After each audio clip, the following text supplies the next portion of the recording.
George, condolences today, a 26-14 loss, but it was touch and go even at half-time. You were only down by 4 points. What happened in the second half? What was the difference that you felt that TA had over Wainui? The difference would be TA were a lot hungrier on defence and on offence. They played more of a structure game than what we did. They were actually playing the way, the style of football that we should have been playing as well. We got stuck in the old carrying the ball up one at a time. No trainings, no support runners. And just a matter of making simple tackles instead of trying to go for big hits. They don't always work out for you. When they work, when they don't, they cost you. And as I showed you, the TA got a big roll on, so their forwards and then their backs get capitalised. I don't know if there were stats kept, but it seemed like the turnover was greater as well for Wainui. Coughing the ball up early in the tackle count must have been a bit of a concern as well. Yeah, it's just, there's just a lack of ball security. Just little errors, there's basic errors can cost you big on the scoreboard. Like, just catching the ball first before you start running, that's a big key factor. I think there was a couple of times here, some of our boys actually looking where they're going to run first, including myself, run first, but didn't even have the ball in my hands. Knocked the ball on and then they scored tries. So security is key figure to scoring points.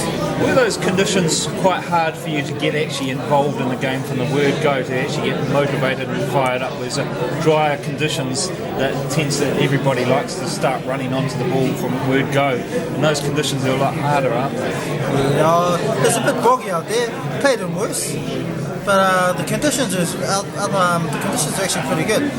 But the difference is that like I stated earlier on, TA were hungrier than what we were. That's all it was. It's just like they wanted the ball, they were on the grind, they grinded, they made yards, they got hit the fringes, quick plays of the balls, keep our guys on the back pedal, which was what we should have been doing as well. So they capitalised on the conditions. We didn't adapt to the conditions and we paid the price. Yeah, and I was talking to you opposite just before, and I was saying that one thing I noticed that TA were making deeper channels in terms of running onto the balls, whereas Wainui is a little bit flatter. Do you think that would be true? Is that how you saw it? Yeah, they got quicker plays of the ball. Yeah, you don't have to stand back 50 metres to make a 10-metre break. You only have to stay behind a couple of paces behind the player of the ball. It all comes down to the player of the ball. If it's quick, you're going to make yards. If it's a slow player of the ball, you can stand back 10 metres, you probably get shut down on the A-line. If you quick play of the ball, you have to be behind the ruck to make yards. You can make 20 metres of a quick play of the ball. That's all it comes down to is controlling the ruck area for both sides. So you slow the play of the ball down, they can't get a roll on. As if you let them get quick plays of the ball, you don't pile on, then you're always on the back pedal. They'll just keep going straight down. You're always on the back pedal, always offside, or they just hit a ruck, hit a fringe. That's how they make all the yards, and that's what TA did today. And in conditions like this, it's really, the big emphasis is on the forwards, and I guess that's one thing that TA was able to do, was shut down the Wainui forwards. They were. They came up in numbers, they gained tackle, they controlled the ruck. Not many quick plays of the ball. As for our boys, we didn't control them. When they had the ball, they cart the ball up, they were getting quick plays of the ball, and hence the reason why they were getting down the field. They were just getting quick plays of the ball, then you just keep going from there. It's called roll on. Just one after the other, roll on, and when you're ready, you then go out to the backs. On the positive side, George, what's your pluses that you can tick off for the Wainui effort today? Pluses for the Wainui effort? To be quite honest, I'm not too sure. I haven't really thought that far into it. It's just, we're still a young team. We're very young actually when I think about it. And, a lot of our boys are still learning.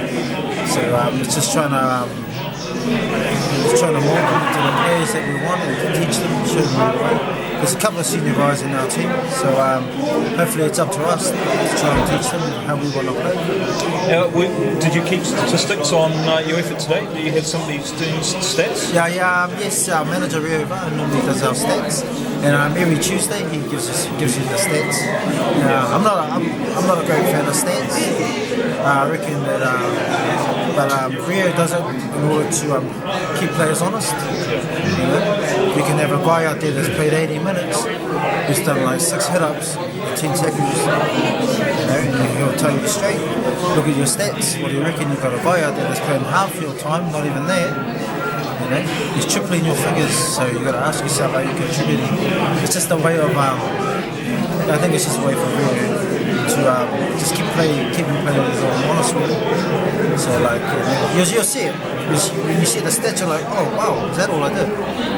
Yeah. So you know, it makes you wonder, like, oh, am I contributing or what am I doing? Well, obviously I'm not contributing because my stats are right here in front of me. So yeah, stats are good. So I guess finally you'll just regroup on Tuesday, analyse a little bit about what you did wrong and how you can improve it, and just work on it as you build in for next Saturday. You see, that's correct. Yeah, Tuesday we'll come to training. The boys will have a quick talk, discuss what went wrong, what we need to improve on, and how to correct it. So it's always every week. There's always room for improvement. Even when you win, there's always things you need to work on. So yeah, Tuesday will be the day. We'll just talk about it for maybe 5 or 10 minutes, and then figure out what needs to be done, and then they'll work on it. And hopefully they'll sort it out by the next week. Well, all the best for next weekend, George, and we hope to hear some good news there. No, that's awesome. Cheers, Awesome, bro. Awesome, man. Thanks, George.